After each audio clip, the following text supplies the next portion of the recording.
बिस्मिल्लाहिर्रहमानिर्रहीम। नाज़रीन अस्सलाम से मैं इकबाल जो आज हम दिन भर की जो डेवलपमेंट है उस पर बात करेंगे, जिसमें इमरान खान का जो बयान जेल से वो देता है और किस तरह से तोड़ मरोड़ कर पेश किया जाता है। खुफिया इदारे का सरबराह किस तरह से गिरफ़्तार किया गया और उसके ऊपर क्या क्या इल्ज़ामात थे। आसिफ मर्चेंट कौन था और ट्रंप पर हमले में उसका क्या किरदार था। जमात इस्लामी जो धरना देकर बैठी हुई है, इस वक्त उसका स्टेटस क्या है और आने वाले दिनों में जमात इस्लामी क्या करने जा रही है, इस पे बात करेंगे। सबसे पहले नाज़रीन ये बताता चलूँ कि इमरान खान के आज भी जेल में सहाफ़ी मिलने गए और जब सहाफ़ी बाहर आते हैं मिलकर, तो वो बात बताते हैं जो इमरान खान उन्हें बताते हैं। ख़ास करके ये बात कि डील हुई नहीं हुई, मुज़ाकरात होने हैं नहीं होने हैं, माफ़ी मांगनी है नहीं मांगनी, या 9 मई के हवाले से कोई मज़ीद अपडेट। तो इसमें दो तरह के बयानिया आते हैं। एक वो बयानिया जो रियल इमरान खान ने बताया होता है, और एक वो होता है जो इस मुल्क के अंदर बदकिस्मती रही है शुरू से,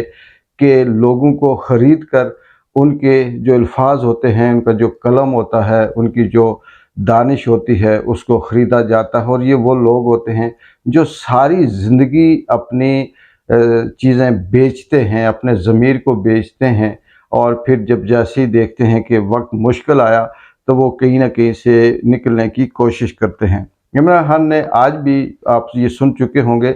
इमरान खान ने जेल में ये बताया सहाफ़ियों से बात करते हुए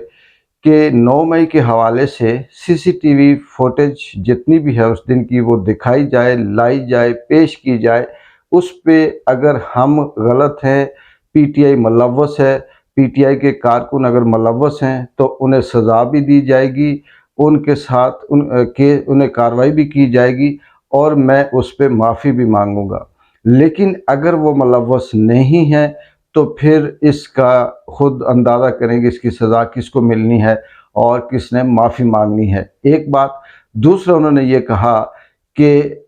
इज़्ज़त सिर्फ़ किसी एक इदारे के शख्स की नहीं है, इज़्ज़त मेरी भी है। मैंने अपनी सारी ज़िंदगी इस मुल्क को दी है, जिसमें कोई शक नहीं। और ऐसा कैसे हो सकता है कि हमने कोई गलती भी ना की हो, सज़ाएँ भी काटी हों, मारें भी खाई हों, इल्ज़ाम भी लगा हो, और फिर माफ़ी भी हम मांगें। लेकिन इसी बयान को मुख्तसर इसलिए बता रहा हूँ नाज़रीन कि ये चीज़ें आप सुन चुके हुए हैं। जस्ट ये कि जो इसी बयान को जो पाकिस्तान के अंदर मुनीब रहमान जैसे हों, या ऐसे टाउट किस्म के साफ़ी जो जावेद चौधरी जैसे हों, या वड़ाई जैसे हों, तलत जैसे हों, ये फिर उसको एकदम से एक ही तरह का नैरेटिव बिल्ड करते हैं कि इमरान खान ने गैर मशरूत माफ़ी मांग ली या मशरूत माफ़ी मांग ली, या उसने घुटने टेक दिए, या वो राज़ी हो गया, तैयार हो गया मुज़ाकरात करने के लिए। ये वो लोग हैं जो दोनों तरफ आग लगाते हैं। यानी ये अगर हम बात करें मीर जाफ़र जिसने सिराजुल दौला को धोखा दिया था, और मीर सादिक जिसने टीपू सुल्तान को धोखा दिया था, जिसने टीपू सुल्तान के किले के जो गेट थे वो उसने खोले थे, ये वो लोग होते हैं जो दोनों तरफ बात करते हैं कि इस तरफ अगर झुकाव है तो इधर आ जाते हैं, फिर उधर आ जाते हैं। तो ये लोग सिर्फ अवाम की उस सोच को बदलने की कोशिश करते हैं झूठ में, लेकिन ऐसा मुमकिन नहीं है। ये मैं आगे चल के बताऊंगा कि क्यों मुमकिन नहीं होता। आगे बात करते हैं कि बांग्लादेश की जो खबर है वो आज भी ना सिर्फ टॉप ट्रेंड है, बल्कि पूरा दिन किसी भी सहाफ़ी को, किसी भी व्लॉगर को, किसी तजिए को, इंटरनेशनल, चाहे बीबीसी हो, वॉइस ऑफ अमेरिका हो, सीएनएन हो, इंडिया हो, या किसी भी तबसरा करने वाले को सुने, तो वो बांग्लादेश के हालात, ये मौजूदा जो सूरत हाल है, उसको मुकम्मल तौर पर पाकिस्तान के साथ जोड़ता है। 99% बांग्लादेश की जो हसीना शेख हसीना थी,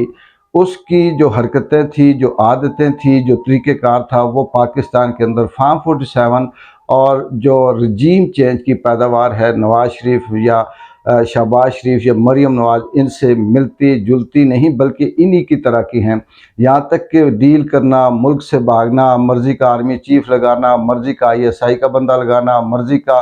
पुलिस वाला लगा देना, मर्जी के ग्रुप बटों का ग्रुप बना देना, मर्जी से अगवा करना, जो पसंद नहीं है उसे उठा देना, जिसको चाहे दहशतगर्द बना देना, ये सारे का सारा वहाँ पे था। और पूरा दिन उस चीज़ को पाकिस्तान के साथ जोड़ा गया। और ये ऐन मुमकिन है कि वो बांग्लादेश की जो सूरत हाल है उससे कई गुना ज़्यादा ख़राब सूरत हाल यहाँ जन्म ले सकती है अगर इस पे कुछ सीखा ना गया, समझा ना गया। तो उस सारे जो बांग्लादेश के अंदर शेख हसीना का जो आप कह सकते हैं कि खुफिया इदारे का जो सरबरा था ज़ियाउल हसन, वो जो मावराए आइन कत्ल करवाता था, लोगों को अगवा करता था, उठाता था, बयान बदलवाता था, प्रेस कॉन्फ्रेंस करवाता था, सियासी जमातें छुड़वाता था, नज़रियात को चेंज करवाता था, फिर सब इसी तरह से वही कुछ जो पाकिस्तान में हो रहा है वो वहाँ पे करता था। आज वो बांग्लादेश से भागने की कोशिश कर रहा था, लेकिन जहाज़ पे बैठा हुआ एयरपोर्ट से जहाज़ टेक ऑफ करने वाला था, वहाँ रोक कर उसे वापस बुलाकर गिरफ्तार किया गया। ये अंजाम ज़रूर होता है और ये मैं बताऊंगा कि किस तरह से ये सारी चीज़ें होती हैं। आगे इसी के साथ जुड़ी हुई बात है कि अमेरिका के अंदर जो डोनाल्ड ट्रंप के ऊपर फायर किया गया जिससे वो बाल बाल बचे, बिल्कुल ये वही स्क्रिप्ट है, वही सीन है जो इमरान खान के ऊपर किया गया वज़ीरिस्तान में जब वो रैली लेके आ रहे थे,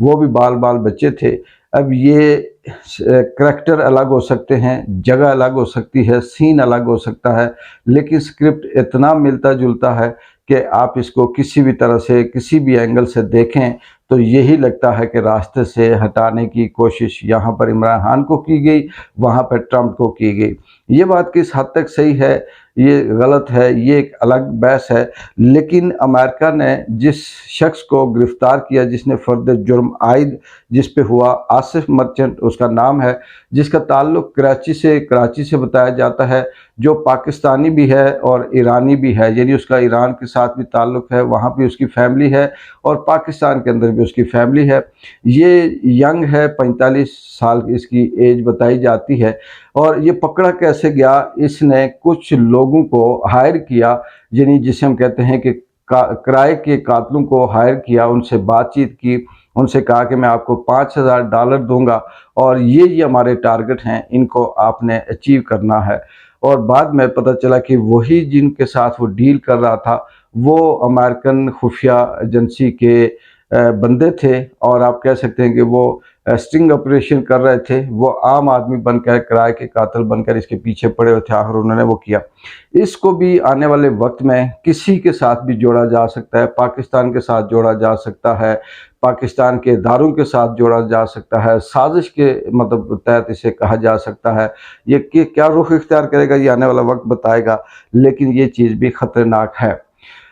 आगे चलते हैं। पाकिस्तान जमात इस्लामी जो 13-14 दिन हो गए लियाकत बाग में मैसूर होकर रह गई है। अब हम ये नहीं कहेंगे कि जमात इस्लामी ने धरना दिया हुआ है, जमात इस्लामी ने अवाम के मुतालबात लेकर वो आई है, बल्कि ये कह सकते हैं कि वो मैसूर होकर रह गई है। ना वो वापस जा सकती है, ना वो इस्लामाबाद की तरफ मार्च कर सकती है। और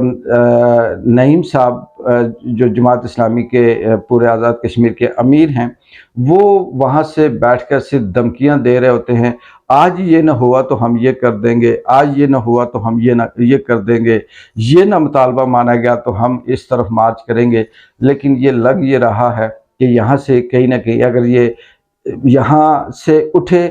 और कई इस्लामाबाद की तरफ मार्च किया तो ये चिंगारी फिर आगे बढ़कर आने वाले दिनों में शोला बन सकती है। लेकिन इसमें अगर कहीं ना कहीं से रुकावट डालने की कोशिश की गई तो हालात ख़राब हो सकते हैं, क्योंकि मुतालबात आम हैं, बिजली, महंगाई और इस हवाले से बिलों के हवाले से ये बात है जो सबके लिए साझी है, बराबर है।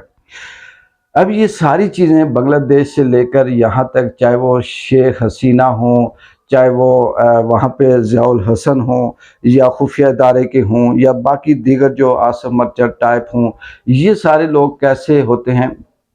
यही चीज़ पाकिस्तान के अंदर भी अगर हम बात करें तो हम ये कह सकते हैं कि नाज़रीन, जिस तरह से ये कहा जाता है कि पानी अपना रास्ता खुद बनाता है, पानी को आगे आप बंद बांध दें, लेकिन जब वो लिमिट क्रॉस होती है तो वो बंद तोड़कर अपना रास्ता बनाता है, चाहे वो उसी रास्ते से जाए या किसी अलग रास्ते से जाए। लेकिन हम दूसरी तरफ गौर नहीं करते। दुनिया में, इंसान की ज़िंदगी में जितनी भी चीज़ें हैं वो अपना रास्ता खुद बनाती हैं, चाहे वो झूठ हो, सच हो, अच्छाई हो, बुराई हो, या आप उसे कह सकते हैं कि वो किसी भी शक्ल में हो, जबर हो, वो नफ़रत की शक्ल में हो, वो मोहब्बत की शक्ल में हो, ये अपना रास्ता खुद बनाते हैं। और जब ये हद से गुज़र जाती है फस्तायत, ये जुल्म, ये जबर, तो फिर उसका अंजाम जो रास्ता बनता है वो बांग्लादेश के उन तालिब इल्मों की जैसा बनता है। वो श्रीलंका के अंदर जो अवाम निकली उस तरह से उसका रास्ता बनता है, और फिर भागने पे, चाहे वो श्रीलंका का हो, अफ़गानिस्तान का हो, या बांग्लादेश की शेख हसीना हो, ये भागने पे मजबूर होते हैं। ऐसा नहीं है कि किसी के कहने से नफ़रत होगी, ऐसा नहीं है कि किसी के कहने से कोई हालात ख़राब हो जाएंगे। इंसान की हद जब क्रॉस हो जाती है, बर्दाश्त की क़ुव्वत ख़त्म हो जाती है, तो ये सारी चीज़ें पैदा होती हैं। इसी तरह से पाकिस्तान के अंदर पीपल्स पार्टी और नून लीग और दीगर जो इस्टेब्लिशमेंट के इदारे हैं, इनके साथ जो अवाम की नफ़रत है, जो 99% नफ़रत है, इस नफ़रत के पीछे किसी सोशल मीडिया का हाथ नहीं है, इस नफ़रत के पीछे किसी मीडिया का हाथ नहीं है, इस नफ़रत के पीछे किसी साजिश का या अमेरिका या फिर इराक़ के एजेंट का हाथ नहीं है। इस साजिश के पीछे सिर्फ़ और सिर्फ़ इनकी फस्तायत, जुल्म है, और इस जुल्म ने जब हद क्रॉस कर दी, बच्चों को, औरतों को, बेगुनाहों को, बूढ़ों को उठाया, मारा, गिरफ़्तार किया, तशद्दुद किया, ज़हनी टॉर्चर किया, कई हफ़्ते खड़ा रखा, उनकी जिस्म को उनको माज़ूर कर दिया, ज़हनी तौर पे माऊफ़ कर दिया। तो उसके बदले में ये ऑटोमेटिकली ये चीज़ जन्म लेती है, ये नफ़रत जन्म लेती है, और उस नफ़रत का फिर यही अंजाम होता है जो बांग्लादेश के अंदर हुआ, जो श्रीलंका के अंदर हुआ, जो अफ़गानिस्तान में उसके साथ हुआ। और पाकिस्तान बिल्कुल उस पॉइंट पे खड़ा है कि ये चिंगारी KPK से भड़कती है, बलूचिस्तान से भड़कती है, पंजाब को छोड़ दें, पंजाब तो कुछ भी नहीं करेगा, या फिर जमात इस्लामी का जो फंसा हुआ धरना लियाकत बाग में है, वहाँ से अगर कोई शोला निकलता है तो ये शोला फिर पूरे मुल्क को लपेट में लेगा, और फार्म 47 और रजीम चेंज की पैदावार, गुलाम जो इस मुल्क के लूटने वाले डाकू चोर हैं, जो दूसरों के कंधों पे रख कर सारी ज़िंदगी झूठ बोलते रहे और मुल्क को लूटते रहे, उनको भागने की मेरे ख़्याल में कहीं गुंजाइश नहीं निकलेगी या मौका नहीं मिलेगा। शेख हसीना को तो 45 मिनट मिल गए थे, यहाँ पे शायद वो 45 मिनट भी इनको ना मिले। इकबाल जंजुआ को अगली डेवलपमेंट तक इजाज़त दें। अल्लाह हाफ़िज़।